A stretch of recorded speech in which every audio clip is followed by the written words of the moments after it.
Yo, what's up mga katropa? Andito po tayo ngayon sa Gymnastic Center sa Intramuros. At dito po natin makikita yung mga kaibigan ni Carlos Yulo na isang gold medalist sa ating bansa. Lumaban sa Olympic si Carlos Yulo. Shoutout sa iyo, Carlos Yulo, idol. Ito pinuwan ako ng video yung mga kaibigan sa kanilang training.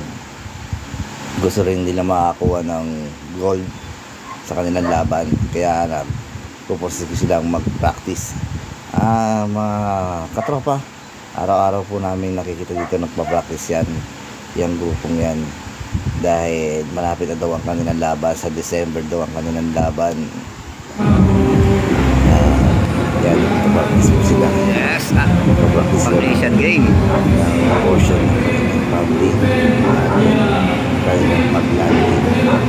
Ito si Idol, nakakita niyo may kanyang katawan sa position na para makikita mo yung mga aerobics, mga gymnastic niya. Talagang magandang katawan.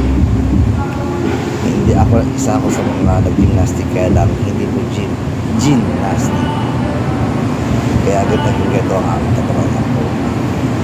Shoutout po sa mga may kinis dyan gymnastic. Punta na po sa Intramuros. Guys, ito na. Dito po kami gumagawa ngayon. Kaya itong oras ito ay oras ng pahinga namin. Alas 12 lang po ito. Nice, very nice. Mga 1. Kaya nga may pagkakataon na kung kuha na sila ng video sa kanilang training. I-share ko lang po. Pero napaalam naman po ako sa kanya na kung pwede ko siyang videohan sa kanyang training. Bumayag naman siya. Ayan. Tingnan nyo guys. Ganyan po ang portion o forma ng magre-ready ng tumalon. Kita nyo, tatakbo na mabilis. Sabay. Pubuelo, may pampano tatalon yun. Nakita nyo guys. Manayo lang po yung video, pero syempre hindi ko naman pwedeng sundan siya. Dahil nag-adil. Tama yung ganyan lang. Yan, ito po yung kasama niya.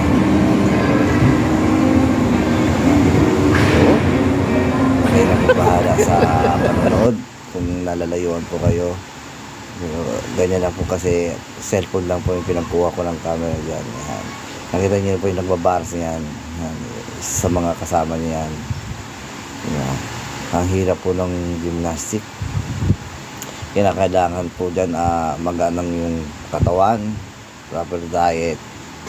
Pero tinanong ko naman daw sila, hindi naman sila nagda-diet. Tama lang, basta't araw-araw lang na mag-exercise na ganyan. Kita nyo naman, di ba? Tataas tumalon kahit malaking tao. Ayan po yung kapatid ni Carlos Yulo. Akala niyo po katawan din ni Carlos Yulo, pero kapatid daw po yan. Kapatid niya po yan. Wala si Carlos Yulo dito, nasa ibang bansa pa, pero maganda rin magaling din yung kapatid niya. Diba? Ito yung susunod kay Carlos Yulo na magkakaroon din ng gold medal sa Olympic, dahil nakikita namin na medyo maganda-ganda na po, magaling na po siya, mahusay. Ayan po yung mga kasama niya. Ayan.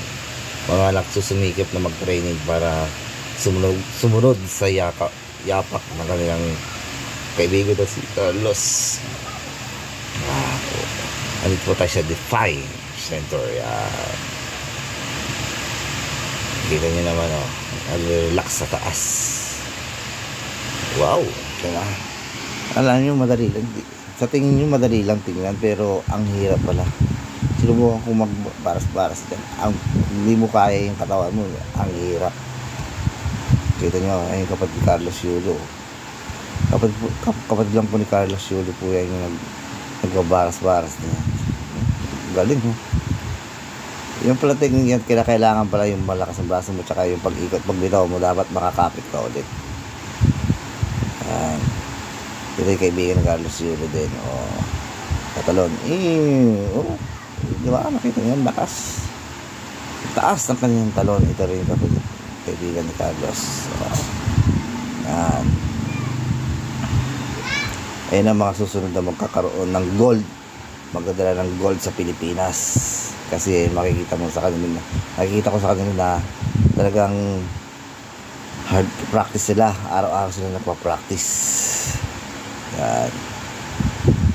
6 sila, kung makalusot ng 4, pwede na sa Pilipinas yun, makaka-gold 4. Dapat mas maganda nga lahat sila maka-gold, dahil sayang naman yung kanilang pagsusumikap na magkakin. Meron pang kumaway, si Carlos Toyo yun. Kita niya po yung mga shout sa idol ko na si Carlos Yulo. Shout out sa'yo, at mag-enjoy ka lang sa mga bakasyon mo, at salamat sa'yo dahil ambag ka ng gold sa Pilipinas. Nabitbit mo ang Pilipino. Hindi ibig sabihin na kaya ng iba, kaya din pala ng Pilipino. Pinatunayan mo yan, idol. Diba? O yan, ang galing ang galing yan. Kapag ni Carlos Yulo po yan, may potential na magkakaroon din ng gold dyan. Shoutout sa'yo, shoutout sa mga tropa namin dyan na pumayag na videoan ko na training. Maraming salamat sa inyo, at magkaroon ako ng pang-upload sa aking YouTube. Sana gabayan kayo ng ating Panginoon sa inyong laban, at sana sa araw-araw na training nyo, gabayan kayo, iwas kayo sa disgrasya, para yung naabot ni Yulo maabot nyo rin. Yan po si Romel Eraskin. Isa na po siyang gymnastic. Hindi, ako po. Kung saan po nag-practice si Carlos Yulo. Ayan. Hindi po siya ngayon. Ang galing niya po ngayon. Hindi mo makasampa sa lubid. Good vibes lang po yan. Shoutout sa inyo lahat dyan. Shoutout sa mga guys, tropa natin dyan na nag-gymnastic. Salamat sa inyo, at pa-video kayo sa akin. May pakapunta ako sa YT ko. Sa mga kaibigan sa YouTube, yan po. Sana magustuhan nyo ang aking video kahit malayo. Kayo na lang po bahala. Bye-bye!